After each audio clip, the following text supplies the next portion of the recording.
Dear students, welcome to Physics Virtual Lab. Myself Ragi Nair, Physics Faculty at Delhi Public School, Bangalore East. I welcome you all for the virtual experience of potentiometer experiment. Experiment number 2. To compare the EMF of two given primary cells using potentiometer.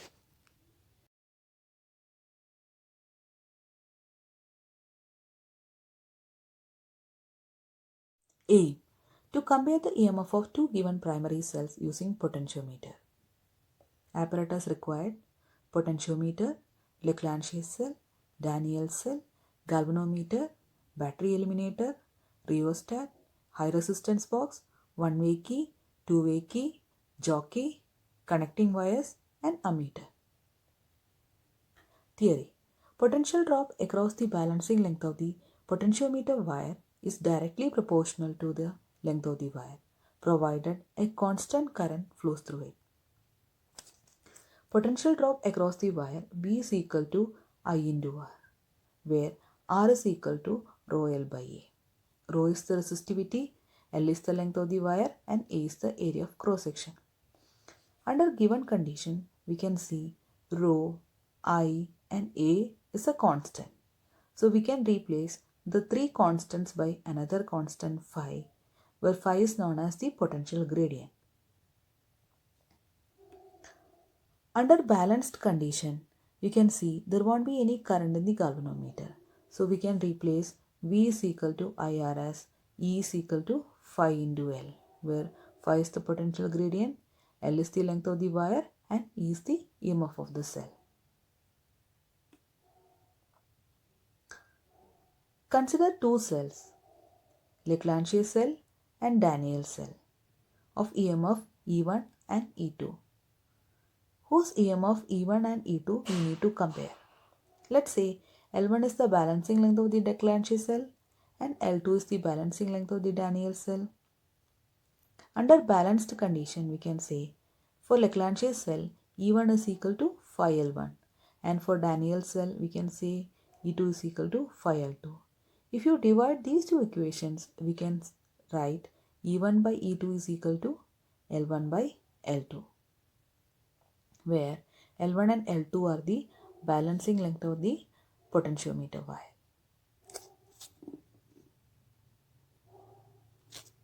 Circuit diagram.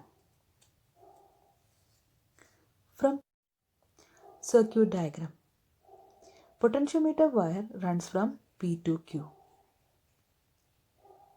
We have 10-meter long potentiometer wire. Let's see the primary circuit. From P, we have connected a battery eliminator, and from the negative of the battery eliminator, we have connected the key, and other end of the key goes to negative of the ammeter, and positive of the ammeter goes to rheostat, and rheostat variable goes to the point Q. So this is our primary circuit. As we know that in the primary circuit, we need to take an EMF which should be greater than E1 and E2, the EMF in the secondary circuit. So here we are taking an EMF of 4 volt. Let's see the secondary circuit. So in the secondary circuit, you can see there are two cells E1 and E2. The positive of the two cells is connected to the point P, and the negative of the cell is connected to one end of the two-way key, and the negative of the other cell is also connected across the other end of the two-way key. From the middle terminal of the two-way key, we have connected a galvanometer, and from the galvanometer, we have connected a resistance box. This resistance box is of higher value. And from the other end of the resistance box, we have connected the jockey. This jockey can slide over the potentiometer wire. The potentiometer wire runs from P to Q. And we can see one scale attached to this one. So corresponding to the scale, we can take the observation. Let us see the primary circuit. In the primary circuit, we have taken a battery eliminator, and the positive of the battery eliminator is connected to the point P. And from the negative of the battery eliminator, we have connected one-way key, and other terminal of the one-way key is connected to the ammeter negative. From ammeter positive, we have connected the rheostat bottom terminal, and from the other end of the rheostat we have connected to the point Q. So this is all about our primary circuit. Now let's see the secondary circuit. In secondary circuit you have two cells. One is Daniell cell and another one is Leclanché cell. So I have taken both the cells positive terminals and we are connecting both the cells positive terminal to the point P, and we have taken the negative terminal of the Daniell cell and we have connected to the one terminal of the two-way key, and from the Leclanché cell's negative terminal we have connected to the other end of the two-way key. From the middle terminal of the two-way key we have connected the galvanometer, and from the galvanometer's other end we have connected to a high resistance box, and from the other end of the high resistance box we have connected a jockey, and this jockey can slide over the potentiometer wire. Okay, so I have switched on the battery eliminator and make sure that the battery eliminator voltage is greater than the voltage of other two cells. So here we are taking a value of 4 volts. So I have put 4 volts in the battery eliminator. And I have switched on Daniell cell and I have switched on Leclanché cell also. So the key is open, so there won't be any current. So let us see. So before you start with the observation, make sure that you have taken 2000 ohm from the high resistance box. So this will make our galvanometer needles steady. Now, before we take the observation, we need to make sure that the connections are correct. For that, I am closing the circuit, and you can see in the ammeter there is a certain readings for the current. We don't have to take the observation for current, so I am keeping the value constant, and we have put a certain value in the rheostat also. So to check that whether the given connection is correct, what you have to do is we have to check for each cell. We have to check for Daniell cell and we have to check for Leclanché cell also. So let us check for Leclanché cell first. For that I am inserting the key between the galvanometer and the E1. So E1 you can see that is for the Leclanché cell.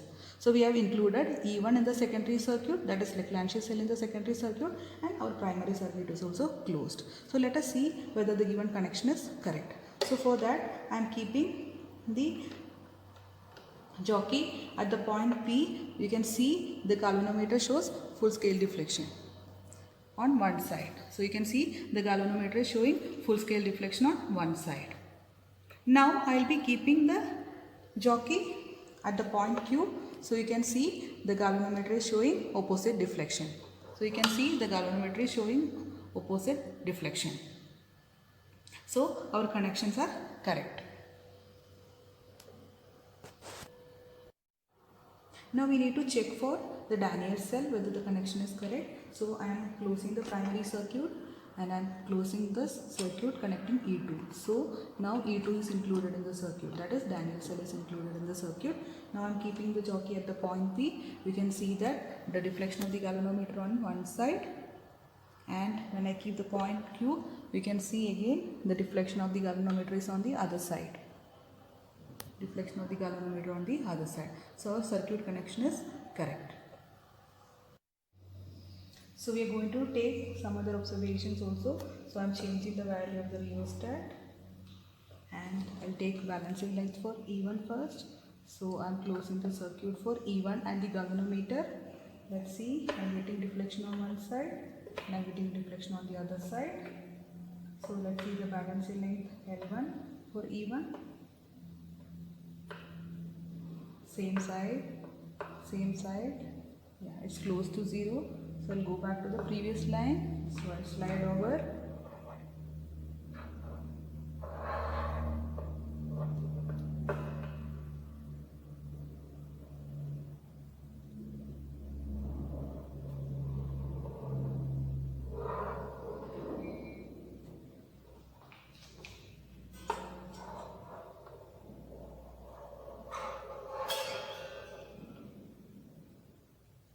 So I'm starting from 501, you can see.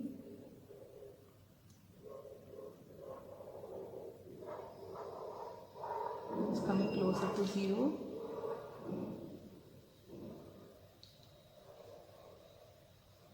Stage 600. And I'm starting from 601, you can see.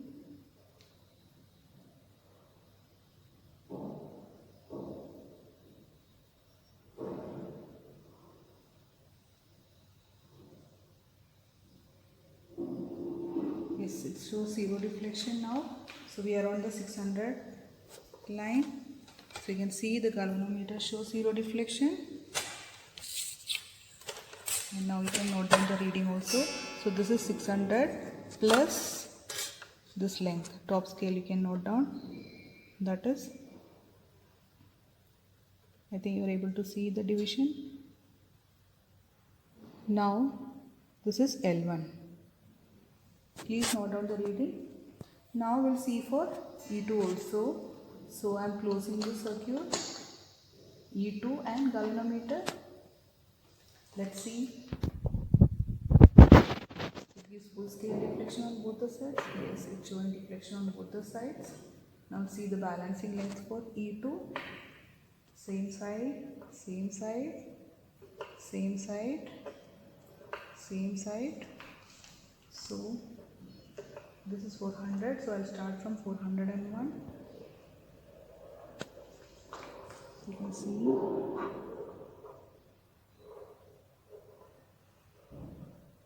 Yes, it gives zero deflection at this point. So we'll see the observation. We can see the galvanometer shows zero deflection. And you can just see the reading. So I am on the 400 length plus this reading. You can add this reading 400 plus this reading what you are seeing on the top scale. So that will be your L2. Now we'll take for other observation by changing the current. So I'm changing the rheostat value. And I'm going to take the balancing length for Lagrange cell. So I'm closing the circuit, galvanometer and Lagrange cell. I'm checking the connection is correct.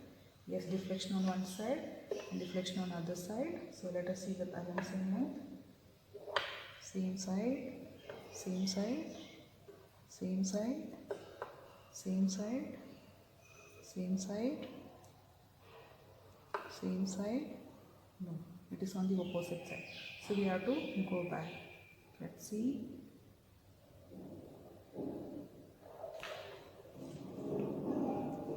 We are on 400 line.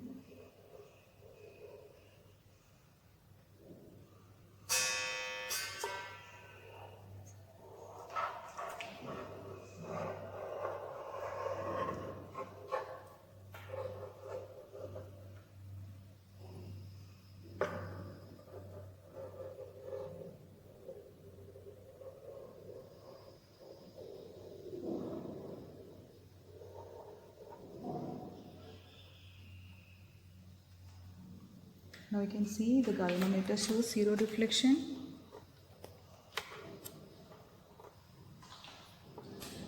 Yes. Now we can take the observation.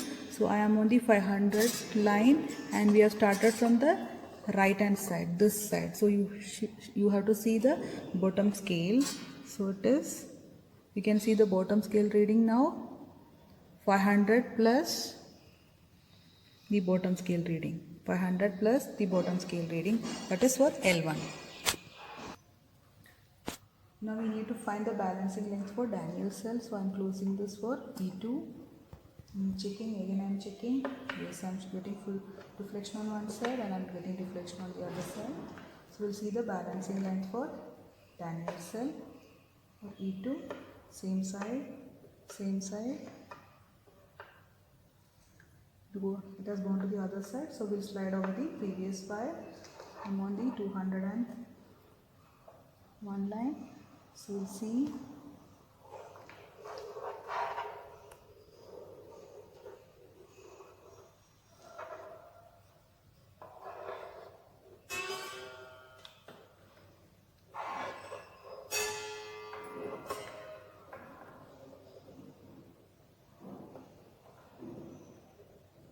I'm on the 300 length wire.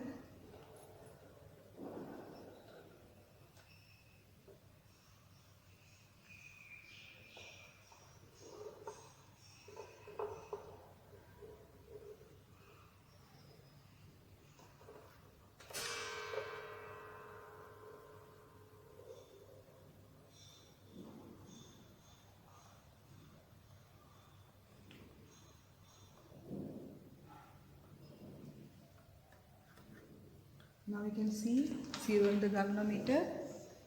So this is our balancing length. So I am on the 300 line and 300, and we have started from the right hand side. So you have to see the bottom scale. So how much will be this reading? Please note down the reading. You have to go to the bottom. You have to see the bottom scale. Just see the observation in the bottom scale. So 300 plus this value. 300 plus this value, that is L2.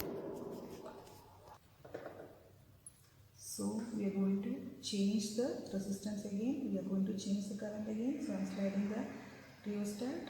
So I have changed the value of the current in the circuit. I am closing the key for E1. So we are going to take the balancing length for Lagrange cell. So I am checking. So I am getting deflection on one side, and other end I am checking, and reflection on the other side. So we'll see the balancing length. Same side, same side, same side, same side. Yes, so we'll go to the previous line, and I'll slide on this wire.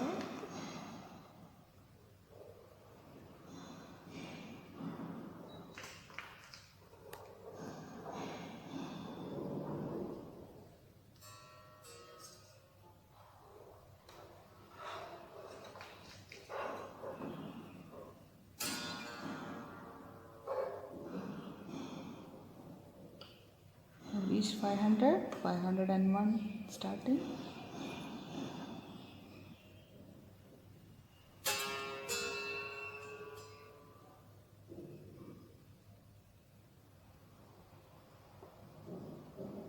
You can see 0 deflection on the galvanometer now, and we'll take the observation here. You can see the 0 in the galvanometer, and you can see here we are on the 500 line and 500 plus. So we have started from the right hand side, so you have to see the bottom scale. Okay, so bottom scale, you can see what is the reading on the bottom scale.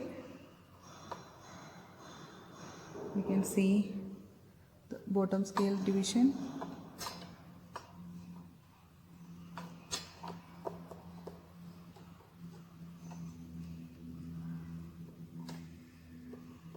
I think you are able to see the division.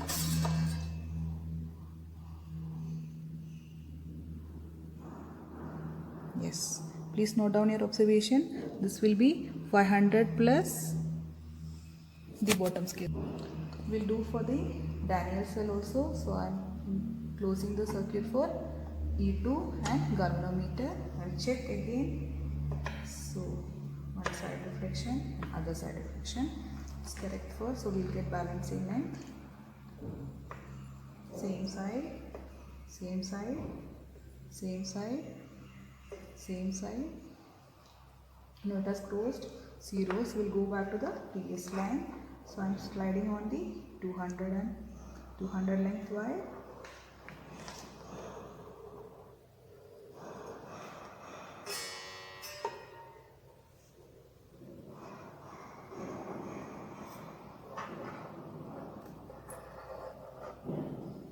So now it's 300 onwards is starting.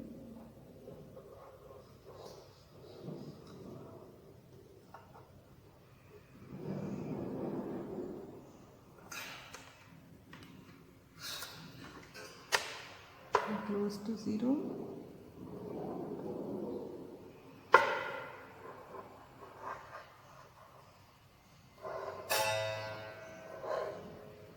Yeah, now we are getting 0 deflection. See the galvanometer deflection, and we are on the 300 plus. You have to see the bottom deflection because we have started from the right hand side. I hope you are able to see the deflection. So you have to note down the reading now. 300 plus the bottom scale deflection. This will be your L2. So we are going to take another observation. So I am changing the value of rheostat. So current is changed. So I will do it for E1 first. So I am checking deflection on both the sides. So we will find the balancing length for L1. I mean Lagrange cell balancing length. Same side, same side, and opposite side. So I'll go back to the previous line. So I'm on the 400 length line.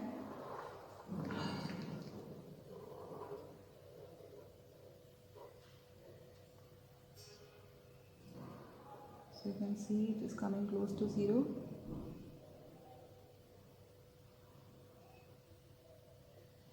Now it is 0. So we are on the 400 length line. And see the observation. So we have started from the left hand side. So you can see the reading is 400 plus the top scale value. 400 plus the top scale reading. So that will give you a reading 400 plus the top scale reading, and you can see the galvanometer shows 0 deflection. This is your L1 value. Now we'll do for Daniell cell. So I am just closing the circuit for E2 and galvanometer. Let's see, shows deflection on both the sides. Same side, goes to the opposite side. So I'll go back to the 200 length line. You can see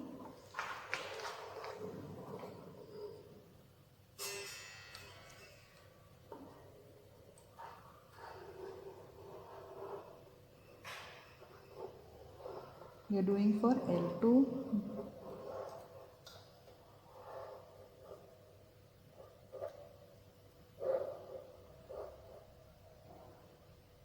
Yes, here you are getting balancing length 0.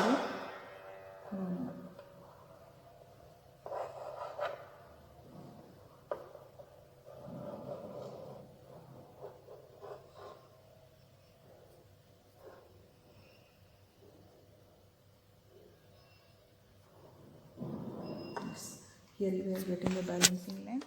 So you can see that it is on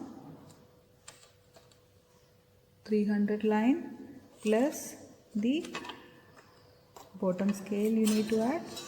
So 300 plus the bottom scale reading. Okay, so please note down the bottom scale reading, 300 plus the bottom scale reading, and you can see the galvanometer shows 0 deflection. This is for L2. Observation. You can cross check your observation.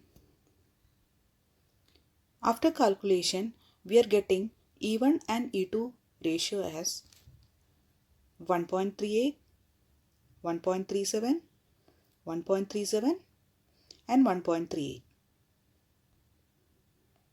Let us write the result. The ratio of EMF of two cells is equal to 1.375, the mean of the four values.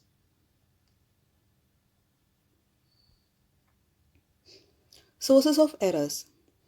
Keys plugged into the resistance box must ensure good electrical contact. Jockey should be pressed gently on the potentiometer wire to prevent formation of any kinks in it. Position of rheostat contact should not be disturbed before finishing the task of finding the balancing length with both the cells. The potentiometer wire may not be of uniform cross-section and material density throughout its length. End resistance may not be zero. Precautions. EMF of the battery eliminator should be greater than EMF of either of the two cells. Connection should be neat, clean and tight. All high potential terminals of primary and secondary circuit should be connected at same point of potentiometer. The balancing length is always measured from the point of higher potential. Avoid continuous discharge of the two cells whose EMF are to be compared by keeping the keys open when E1 and E2 are not in use. Points to ponder. A voltmeter connected across the terminals of a battery measures the potential difference. How is it different from EMF? What would you conclude if galvanometer needle keeps shaking in your experimental setup? Use a voltmeter to obtain the ratio of potential difference of two cells. Does it differ considerably from the ratio of their EMFs? If not, what can you conclude? How does the sensitivity of a potentiometer vary with potential gradient? Which potentiometer would you select, 4-wire or 10-wire? Please answer all these questions. Thank you. Thanks for watching.